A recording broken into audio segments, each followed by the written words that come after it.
سورۃ النساء آیت نمبر 59۔ مالک لم یزل نے ارشاد فرمایا، یا ایھا الذین آمنوا اطیعوا اللہ واطیعوا الرسول واولی الامر منکم۔ اے ایمان والو، اللہ کی اطاعت کرو، اللہ کے رسول کی اطاعت کرو، اور جو تم میں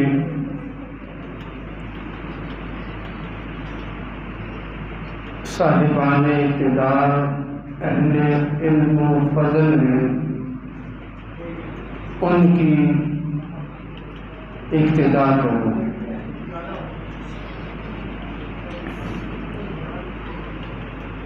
اس آیت کے ابتدائی اس حصے کی تفصیل گزشتہ جمعہ پر عرض کی جا چکی ہے۔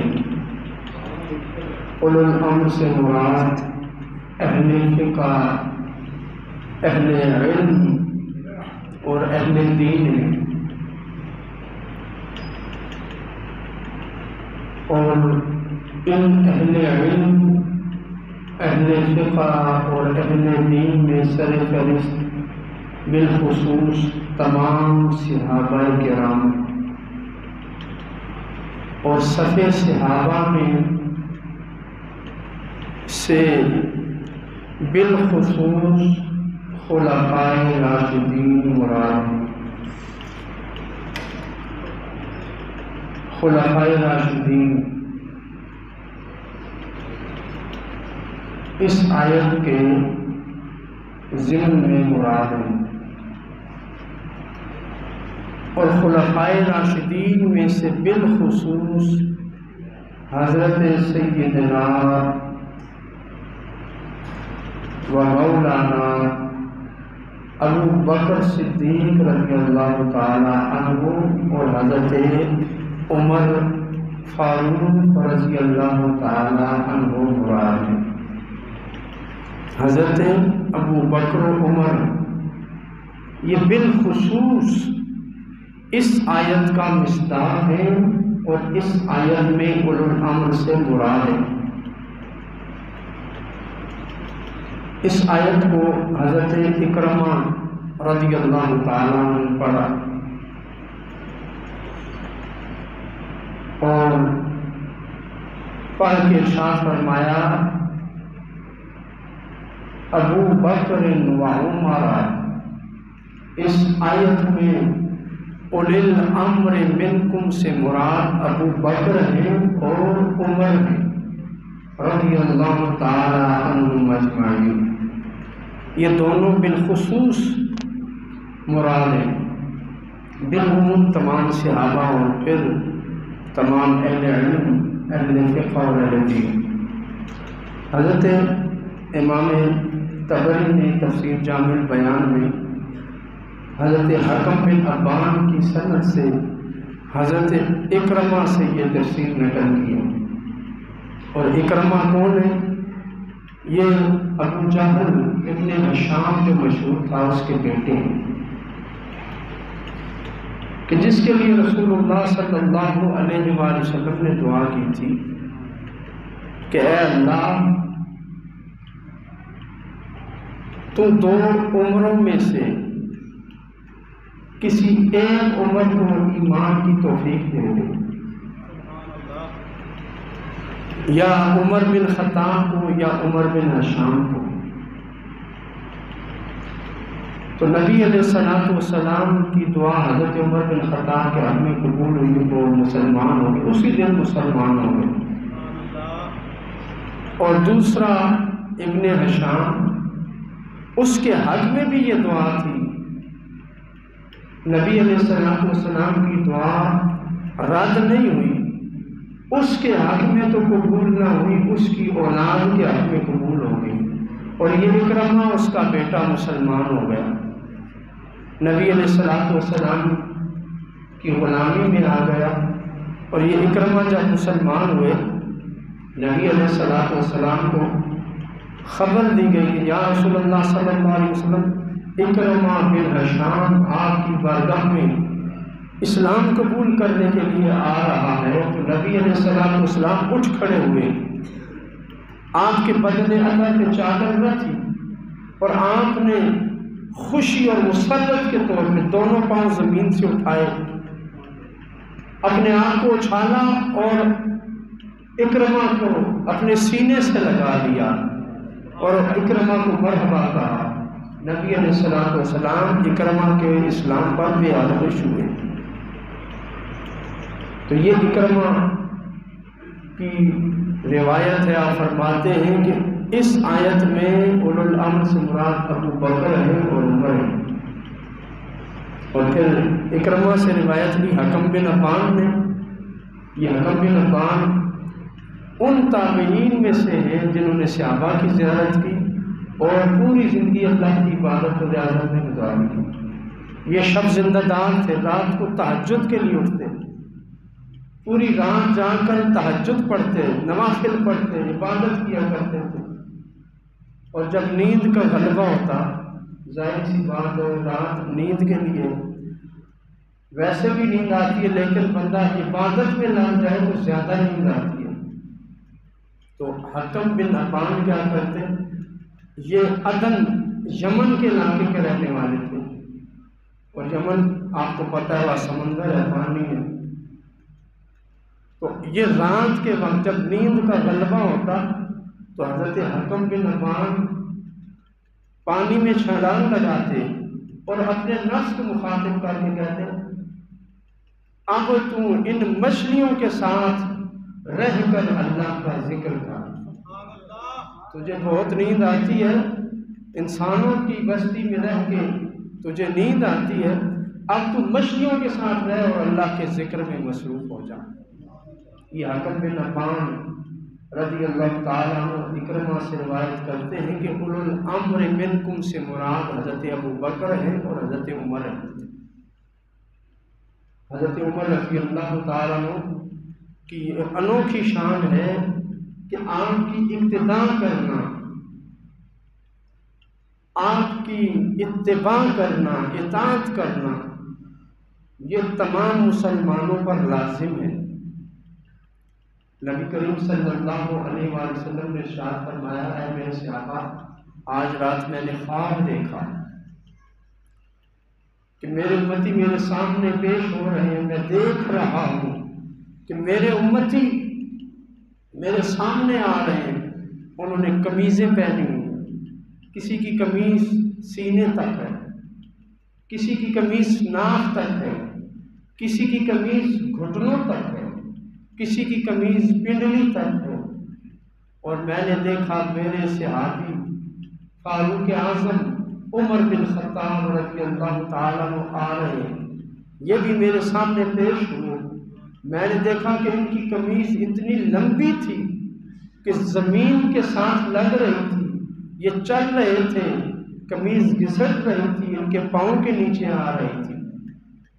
صحابہ نے عرض کی، یا رسول اللہ صلی اللہ علیہ وسلم، قربان جائیں آپ پر، خواب آپ نے دیکھا، آپ نے سنایا، نبیوں کے خواب سچے ہوتے ہیں، نبی کا خواب سچا ہوتا ہے اور اس پر شریعت کے احکام جاری ہوتے ہیں۔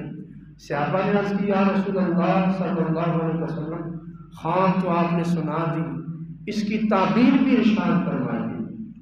تو نبی علیہ الصلوۃ والسلام نے فرمایا، ہے میرے صحابہ، اس کی تعبیر دین ہے، کہ جو دین میں جتنا مقام رکھتا ہے، جو جتنا دیندار ہے، اس نے خواب میں اتنی ہی قمیض پہنی ہوئی تھی، اتنا ہی اس کا لباس مجھے نظر آیا، اور یہ میرا عمر یہ اتنا دیندار ہے کہ سر سے لے کر پاؤں تک دین ہی دین ہے،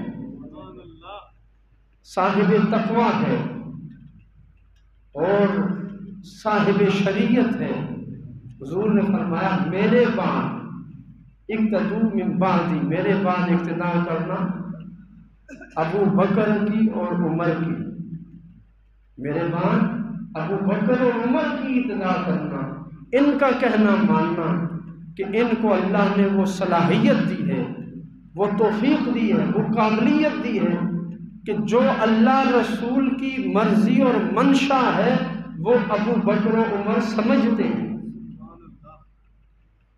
شریعت کا حکم کیا ہونا چاہیے اس کو ابو بکر و عمر بہتر جانتے ہیں، اس لیے میں نہ رہوں تو میرے بعد ابو بکر کی ابتدا کرنا، عمر کی ابتدا کرنا۔ ایک اور خواب نبی علیہ السلام نے سنایا اپنے صحابہ کو، کہ میرے صحابہ میں نے دیکھا کہ اللہ نے مجھے دودھ کا پیالہ دیا، قربان نبی یہ نبی صلی اللہ علیہ وسلم کا خواب ہے۔ حضور فرماتے ہیں مجھے دودھ کا پیالہ دیا گیا، میں نے اس میں سے دودھ پیا، نوش کیا، حتیٰ کہ میں سیراب ہو گیا۔ آپ فرماتے ہیں میری پسلیاں بھر گئی، دودھ کا اثر میرے ہاتھوں کے ناخنوں میں اور پاؤں کی انگلیوں کے ناخنوں میں ظاہر ہونے لگا، اتنا میں نے پیٹ بھر کے سیراب ہو کے دودھ پیا۔ اور پھر وہ دودھ کا پیالہ میں نے جس طرح اللہ رب العزت نے مجھے عنایت فرمایا تھا، میں نے وہ پیالہ فاروق اعظم عمر بن خطاب رضی اللہ تعالیٰ عنہ کو دے دیا۔ پھر میرے صحابی نے اس میں سے دودھ پیا اور سیراب ہو کے پیا۔ صحابہ نے عرض کی یا رسول اللہ صلی اللہ علیہ وسلم یہ دودھ کیا ہے، اور یہ دودھ کا پینا اور اس کا ملنا، سیراب ہو کے پینا، اس کی تعبیر کیا ہے؟ نبی علیہ السلام نے فرمایا اس کی تعبیر علم دین ہے، کہ دودھ علم کی نشانی ہے۔ عالم مثال میں، عالم رویا میں دودھ ہو تو عالم ظاہر میں علم ہوا کرتا ہے۔ اس سے پتہ چلا جس مشرب خاص سے رسول اللہ کو اللہ نے علم عطا فرمایا ہے، اسی راستے سے، اسی واسطے سے، اسی مشرب سے فاروق اعظم عمر بن خطاب کو بھی علم عطا فرمایا ہے۔ یہ حضرت فاروق اعظم کی علمی شان ہے، آپ کا علمی مقام اور مرتبہ ہے کہ حضور فرماتے ہیں میرے عمر کو علم دے دیا گیا، دین اس کو دے دیا گیا، علم دے دیا گیا، فہم و فراست دے دی گئی۔ اور حضور نے فرمایا اگر میرے بعد اللہ کسی کو نبوت دیتا، یعنی اگر حضور کے بعد کوئی نبی ہونے کے قابل ہوتا، حضور کے بعد کسی کو نبوت ملتی، یعنی کسی شخص میں نبوت کی صلاحیت ہے، جو نبوت کے لائق ہے، جو نبوت کے منصب کے قابل ہے، حضور فرماتے لو کان بعدی نبی لکان عمر بن الخطاب رضی اللہ تعالی، تو میرے بعد پھر عمر کو اللہ نبی بناتا، میرے بعد اللہ عمر کو نبی بناتا کہ اس میں وہ صلاحیتیں، قابلیتیں، فہم و فراست، علم و تقوی موجود ہے کہ جن صفات کی بنیاد پر، جن کردار اور اخلاق کی بنیاد پر اللہ نبوت عطا فرماتا ہے۔ اللہ کسی کو نبی بنانا چاہتا ہے تو پہلے اس کے اندر کچھ صفات پیدا کرتا ہے، کچھ صلاحیتیں اس کو عطا فرماتا ہے، کچھ خاصیتیں اسے دیتا ہے۔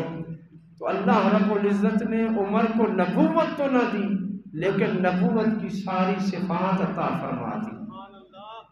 اور وہ کیا ہے؟ حضور فرماتے ہیں عمر تیری تو یہ شان ہے کہ تو جس راستے سے چلتا ہے شیطان اس راستے کو چھوڑ کر بھاگ جاتا ہے اور دوسرا راستہ اپنا لیتا ہے، یعنی حضرت عمر کے نقش قدم پہ شیطان نہیں آ سکتا، حضرت عمر کے راستے سے شیطان بھاگتا ہے اور حضرت عمر کے راستے کو شیطان چھوڑ دیتا ہے۔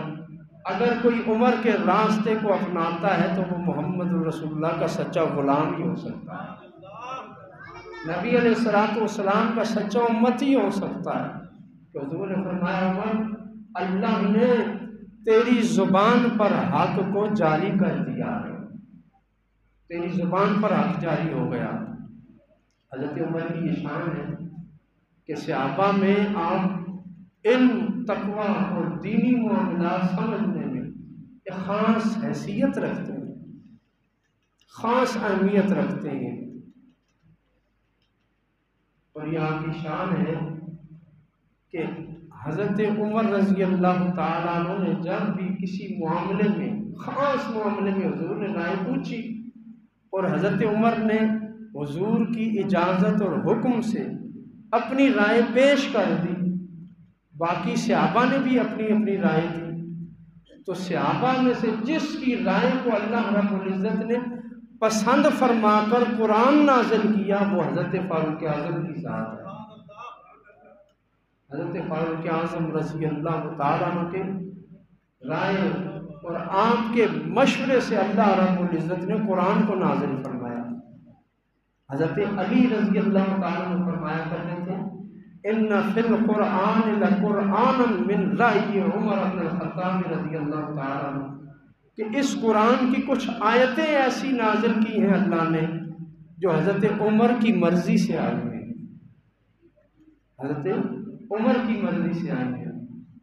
حضرت عمر کو ایک یہودی مل گیا، پوچھنے لگا کہ آپ کے نبی کو وحی لا کر دینے والے فرشتے کا نام کیا ہے؟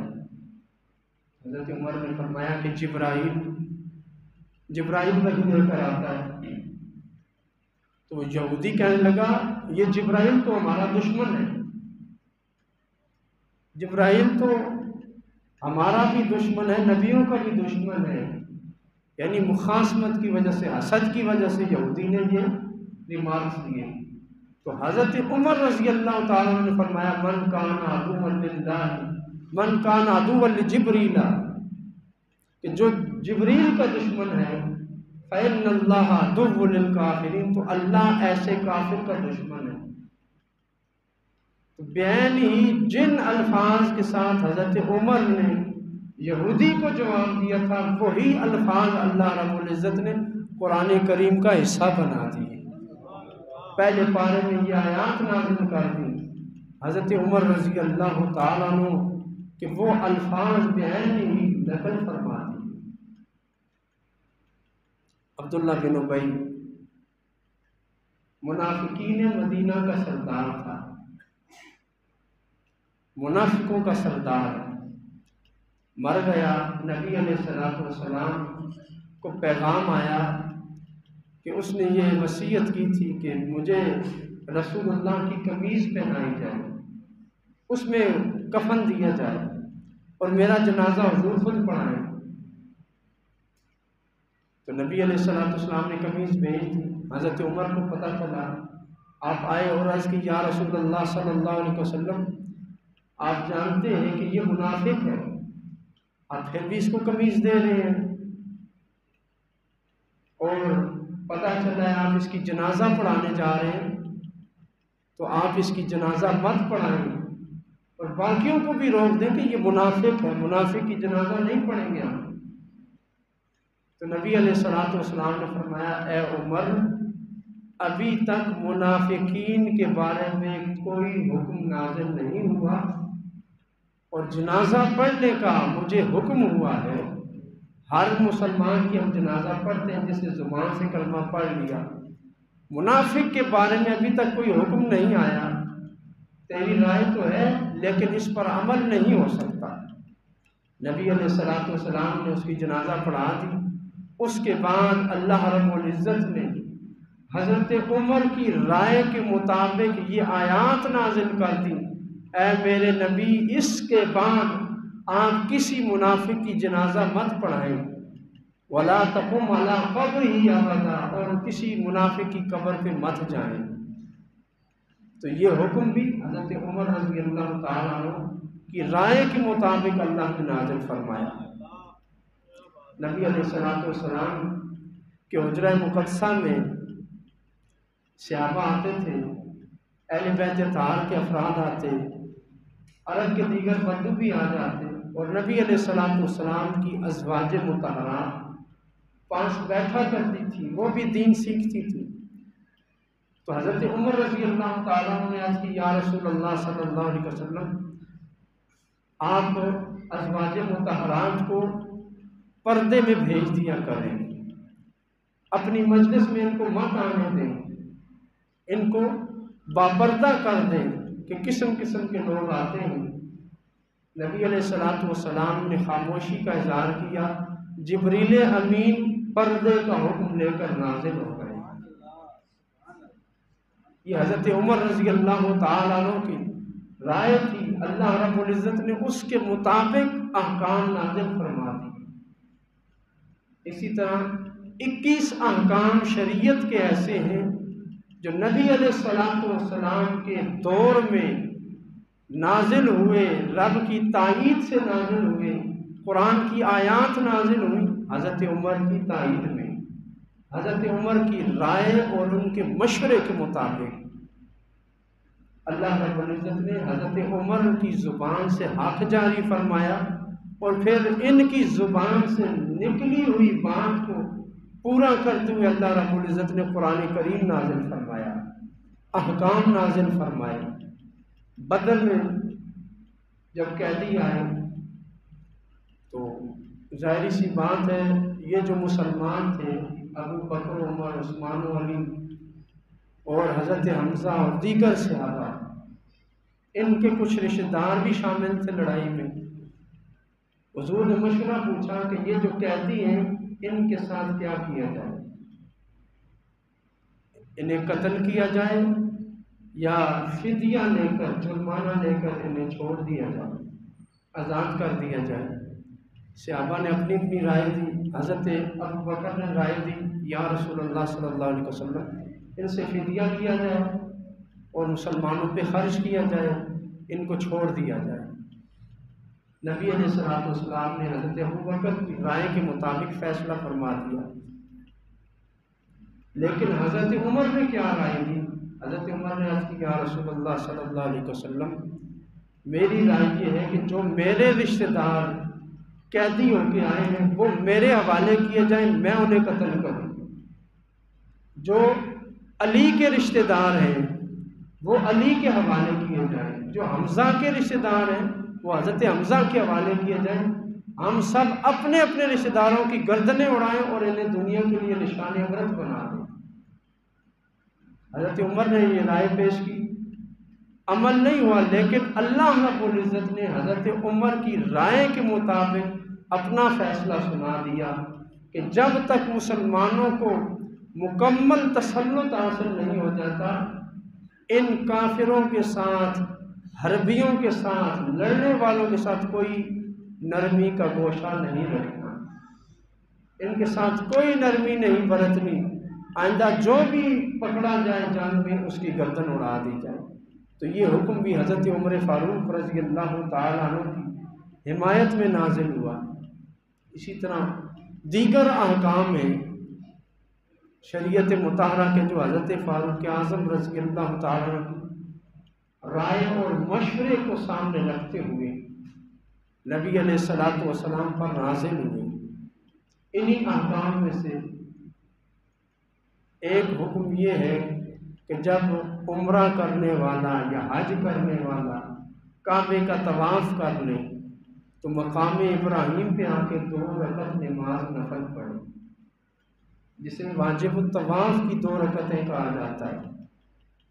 تو مقام ابراہیم کے پاس پڑھنے کی جو شرط ہے، جو حکم رکھا گیا، یہ حضرت فاروق اعظم رضی اللہ تعالیٰ عنہ کی حمایت میں رکھا گیا۔ نبی علیہ الصلوۃ والسلام نے جب فتح مکہ کے موقع پر طواف کعبہ کیا تو حضرت عمر نے نبی علیہ الصلوۃ والسلام کا ہاتھ پکڑ لیا اور عرض کی، یا رسول اللہ صلی اللہ علیہ وسلم یہ مقام ابراہیم ہے، آپ کے جد امجد ابراہیم علیہ السلام کی یہ نشانی ہے، یادگار ہے۔ میرا جی یہ چاہتا ہے جب ہم کعبے کا طواف کر کے فارغ ہوں تو اس پتھر کو مقام ابراہیم کو سامنے رکھیں اور قبلہ رخ ہو کے ہم 2 رکعت پڑھا کریں۔ تو نبی علیہ الصلوۃ والسلام نے خاموشی کا اظہار فرمایا ابھی مجھے اس کے لیے کوئی حکم نہیں ملا۔ تو حضرت فاروق اعظم فرماتے ہیں کہ میں اس بارے میں متفکر رہا، غور و فکر کرتا رہا کہ آج اللہ تعالیٰ میرے حمایت میں حکم نازل فرماتا ہے یا میری ناز نہیں رکھتا۔ فرماتے میں انتظار میں رہا، سورج غروب ہونے سے پہلے جبریل امین یہ آیت لے کر نازل ہو گئے، وَاتَّخِذُوا مِن مَّقَامِ إِبْرَاهِيمَ مُصَلًّى، اے مسلمانوں جب طواف سے فارغ ہو جاؤ تو مقام ابراہیم کو جائے نماز بنا لو، اسے سامنے رکھ کے قبلہ رخ ہو کے تم نماز پڑھا کرو۔ حضرت فاروق اعظم فرماتے میری خوشی کی انتہا نہ رہی کہ جب حضور نے مجھے بلایا اور فرمایا اے عمر تجھے مبارک ہو، اللہ نے تیری تائید اور حمایت میں یہ آیات نازل فرما دی ہیں۔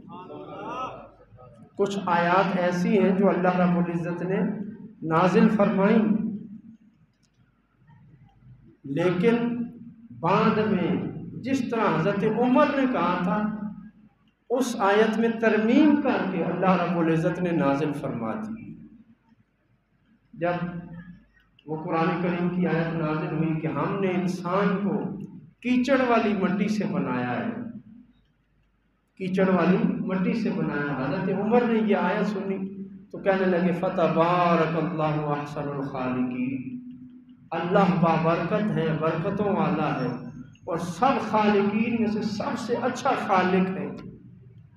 حضرت عمر کی زبان سے یہ جملہ ادا ہوا فتبارک اللہ احسن الخالقین، تو جبریل امین دوبارہ نازل ہوئے اور وہ آیات پڑھی اور آخر میں کہا فتبارک اللہ احسن الخالقین۔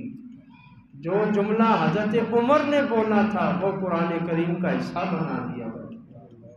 حضور نے فرمایا میرے صحابی کی زبان سے حق جاری ہوتا ہے، اللہ نے حق کو عمر کی زبان پہ جاری کر دیا ہے، اللہ نے علم اس کو عطا فرما دیا ہے، اللہ تعالیٰ نے اس کو دین عطا فرمایا ہے۔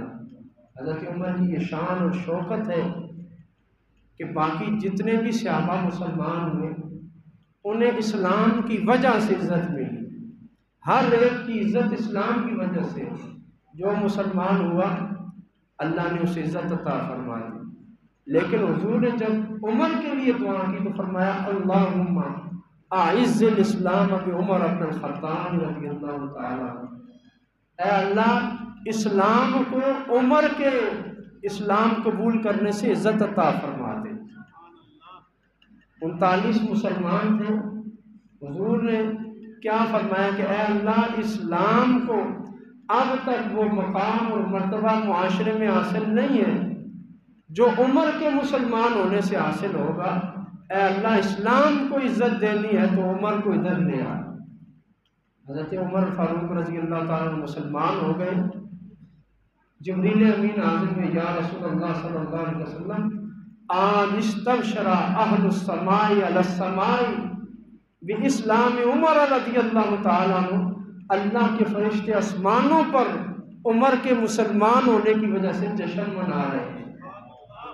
حضرت عمر کا مسلمان ہونا فرشتوں کے جشن کا باعث ہے، اور مشرکین مکہ نے کیا کہا، انہوں نے کہا لقد انتصف الجوم قومنا، مشرکین مکہ کہنے لگے آج ہم آدھے رہ گئے ہیں، آج ہماری کمر ٹوٹ گئی ہے کہ عمر اسلام قبول کر گیا ہے۔ اور حضرت فاروق اعظم جب مسلمان ہوئے تو آپ نے کہا کہ اب ہم چھپ کے نماز نہیں پڑھیں گے، اب نماز ہوگی تو علی اعلان کعبے کے سائے میں نماز ہوگی۔ حضرت فاروق اعظم رضی اللہ تعالیٰ عنہ مسلمان ہوئے تو اللہ رب العزت نے آیت نازل فرمائی یا ایھا النبی حسبک اللہ ومن اتبعک من المؤمنین، اے اللہ اے حبیب اب آپ کے لیے اللہ کافی ہے، اسلام کو شان و شوکت دینے کے لیے، آپ کی حمایت اور نصرت اور حفاظت کے لیے اللہ کافی ہے، وَمَنِ اتَّبَعَكَ مِنَ الْمُؤْمِنِينَ، اور جو یہ کلمہ پڑھ کے آپ پر کلمہ پڑھ کے ایمان لا کے مسلمان ہوئے، یہ 40 افراد اب آپ کے لیے قیامت تک کے لیے کافی ہے۔ اب اور کوئی مسلمان نہ بھی ہو تو اسلام کی سر بلندی کے لیے آپ کو یہی کافی ہے۔ یہ شان اور شوکت حضرت فاروق اعظم رضی اللہ تعالیٰ عنہ کی وجہ سے ملی۔ اور حضرت عمر کا مقام اور مرتبہ کیا ہے کہ جب آپ کو کفن پہنایا گیا، غسل دے کے کفن پہنا دیا گیا، آپ کا جسد خاکی، جسد اطہر چرپائی پہ پڑا ہے۔ حضرت فاروق اعظم رضی اللہ تعالیٰ عنہ کی میت چرپائی پہ ہے۔ حضرت علی رضی اللہ تعالیٰ عنہ تشریف لاتے ہیں اور بلک کر رونے لگ پڑتے ہیں، زار زار روتے ہیں۔ آپ کو حضرت عمر سے علیحدہ کیا جاتا ہے اور کہا جاتا ہے صبر کریں۔ حضرت فاروق اعظم فرماتے ہیں تم نہیں جانتے کہ آج، حضرت علی فرماتے ہیں تم نہیں جانتے کہ آج کیا ہو گیا ہے، کون سی شخصیت ہم سے جدا ہوئی ہے۔ حضرت علی نے فرمایا آج وہ بندہ اس دنیا سے اٹھ گیا ہے کہ جس کے نامہ اعمال پر میں رشک کیا کرتا۔ میں یہ چاہتا ہوں، میری یہ خواہش ہے کہ کاش میرا نامہ اعمال حضرت عمر جیسا ہوتا ہے۔ رب کی بارگاہ میں جاتا تو عمر جیسے نامے کو لے کے جاتا، عمر جیسے اعمال میرے نامہ اعمال میں ہوتے تو مجھے رب کے سامنے پیش ہوتے ہوئے فخر محسوس ہوتا ہے۔ غور فرمائیے حضرت فاروق اعظم کی یہ شان کہ حضرت علی بھی رشک کریں اور خواہش کریں کہ کاش یہ نامہ اعمال لے کر میں رب کی بارگاہ میں جاتا۔ حضرت فاروق اعظم عمر بن خطاب کی شان کو سمجھنے کے لیے نگاہ علی ہونا ضروری ہے۔ علی جیسا دماغ چاہیے، پھر حضرت فاروق اعظم کی شان سمجھ آتی ہے۔ مالک کائنات ہمیں فاروق اعظم رضی اللہ تعالیٰ عنہ کے اسوہ حسنہ کو سمجھنے کی اور اس پر عمل پیدا ہونے کی توفیق عطا فرمائے۔ وآخر دعوانا الحمد